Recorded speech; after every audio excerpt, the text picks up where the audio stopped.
నమస్తే అన్న. నమస్తే. మీ పేరు? నా పేరు రాజేందర్ సింగ్ అండి. ఎక్కడుంటారన్న? నేను రహమత్ నగర్‌లో ఉంటాను. ఏం చేస్తుంటారు? నేను హెల్మెట్ బిజినెస్ చేస్తుంటాను. ఓకే. అన్న ఇప్పుడు జూబ్లీహిల్స్ నియోజకవర్గంలో రాబోయే ఉప ఎన్నికల్లో ఎవరు గెలిచే అవకాశం ఉందంట? కాంగ్రెస్ కాంగ్రెస్. ఓకే. ఎవరొస్తే ఇక మా నవీన్ అన్న వస్తే బెస్ట్. బెస్ట్ ఎందుకంట? అతను అందరికీ పరిచితుడు. ఇక బయటికెళ్ళి వచ్చే లీడర్లలాగా కాదు.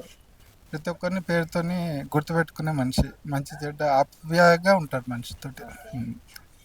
మరి ఇప్పుడు మీకు రేవంత్ రెడ్డి గారు చెప్పిన సంక్షేమ పథకాలు సన్నబియ్యం వస్తున్నాయంట. వస్తున్నాయి మేడం. ఎలా ఉన్నాయి అవి? బెస్ట్. ఎలా ఉన్నాయంటే అర్థం కాలేదు. అంటే తినేదానికి మంచిగా మంచిగా ఉన్నాయి. మంచి తింటున్నారా? నడుస్తుంది. ఓకే. ఫ్రీ కరెంట్ వస్తుందా? ఫ్రీ కరెంట్ వస్తుంది. ముందు ఎంత కరెంట్ బిల్ వస్తుందా? నాకు 1200 అట్లా వస్తుండే. ఎప్పుడైనా ఇప్పుడు కొంచెం ఒక 600 సేవ్ అవుతుంది. ఓకే. ఇంటికి 2 మీటర్లు ఉన్నాయి, ఒకటి సేవ్ అవుతుంది. ఓకే. మరి మహిళలకి ఫ్రీ బస్ పెట్టారు కదా? అవును. మీ ఇంట్లో వాళ్ళు మంచిగా ప్రయాణిస్తున్నారా లేదా? ప్రయాణిస్తాను మేడం. రోజు మా పాప జీప్ లారీలో చదువుతుంది. రోజు బస్సులోనే వెళ్తుంది. ఓకే. ఎంత చార్జెస్ మిగులుతుందని చెప్పొచ్చు? నాకు మంత్లీ 3000 దాకా మిగులుతాయి మేడం. 3000 దాకా మిగులుతుంది. ఓకే. ఎలా అనిపిస్తుంది అన్న ఈ చార్జెస్ మిగలడము, ఫ్రీ కరెంట్‌ది హాఫ్ తగ్గడం, చార్జెస్ అంటే కామన్ పీపుల్కి హెల్ప్నెస్ పథకాలు ఉన్నాయి ఇవి. హ్మ్. ఇంతకుముందు గవర్నమెంట్ అట్లాంటివి లేకుండే. హ్మ్.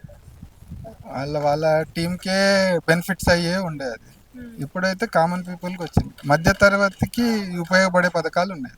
ఓకే. మరి రేవంత్ రెడ్డి గారి పరిపాలన ఎలా ఉందన్న? బెస్ట్. నెక్స్ట్. నచ్చింది మాకు. ఓకే. మళ్ళీ కూడా రేవంత్ రెడ్డి గారే ఎస్. ఎందుకన్నా? మేము కాంగ్రెస్ మనుషులం అంతే. Subscribe us and press the bell icon for more interesting updates.